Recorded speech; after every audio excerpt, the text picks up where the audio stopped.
ലീഗും തമ്മിലുള്ള ബന്ധം അത് വളരെ ശക്തമായിട്ട് തന്നെ മുന്നോട്ട് പോകും. വിളികളും ഉൾവിളികളൊക്കെ ഉണ്ടാവും. പക്ഷേ ആ വിളികളും ഉൾവിളികളും ഒന്നുമല്ല, നിലപാടാണ് പ്രധാനമായിട്ടുള്ളത്.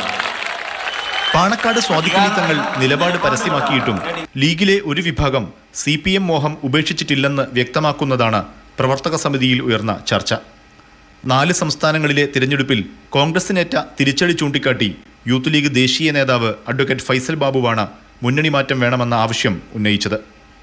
പഴയ ലീഗ് CPM ബന്ധത്തിന്റെ നേട്ടങ്ങളും ഫൈസൽ ബാബു പ്രവർത്തക സമിതി യോഗത്തിൽ വിശദീകരിച്ചു.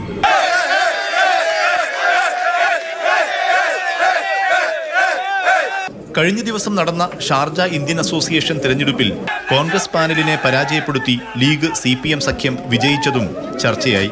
കക്ഷി രാഷ്ട്രീയത്തിന്റെ വേർതിരിവുകളും ജാതിയുടെയും മതത്തിന്റെയും വേർതിരിവുകളുമാക്കിക്കൊണ്ട് പ്രവാസ ലോകത്ത് ജീവിക്കുന്ന മനുഷ്യരെ തെറ്റിക്കുന്നതിനുള്ള ഒരിടപാടും ഇനി ഇവിടെ നടക്കാൻ പോകുന്നില്ല എന്നതിന് തെളിവാണ് ഈ തെരഞ്ഞെടുപ്പ്. CPMുമായി കൈകോർത്താൽ വലിയ നേട്ടങ്ങളുണ്ടാക്കാനാകുമെന്ന് ഷാർജയിലെ തെരഞ്ഞെടുപ്പ് തെളിവാണെന്ന് ഫൈസൽ ബാബു വിശദീകരിച്ചു. പിന്തുണയുമായി ലീഗ് കണ്ണൂർ ജില്ലാ പ്രസിഡന്റ് കരീം ചേലേരിയും STU സ്റ്റേറ്റ് പ്രസിഡന്റ് അഡ്വക്കേറ്റ് റഹ്മത്തുള്ളയും എത്തി. എന്നാൽ പലതവണയായി നിലപാട് പരസ്യമാക്കിയിട്ടും പാർട്ടി യോഗത്തിൽ ചർച്ച ഉയർന്നത് സ്വാതികലി തങ്ങളെ അസ്വസ്ഥനാക്കി. മുന്നണി മാറ്റം അടഞ്ഞ അധ്യായമാണെന്നും ഇത്തരം ചർച്ച അവസാനിപ്പിക്കണമെന്നും തങ്ങൾ യോഗത്തിൽ ആവശ്യപ്പെട്ടു. സ്വാതികലി തങ്ങളുടെ നിലപാട് മറികടന്ന് പാർട്ടി യോഗത്തിൽ തന്നെ CPM ബന്ധം വീണ്ടും ചർച്ചയായത് ലീഗിലെ മുതിർന്ന നേതാക്കളുടെ പിന്തുണയോടെയാണെന്നാണ് സൂചന.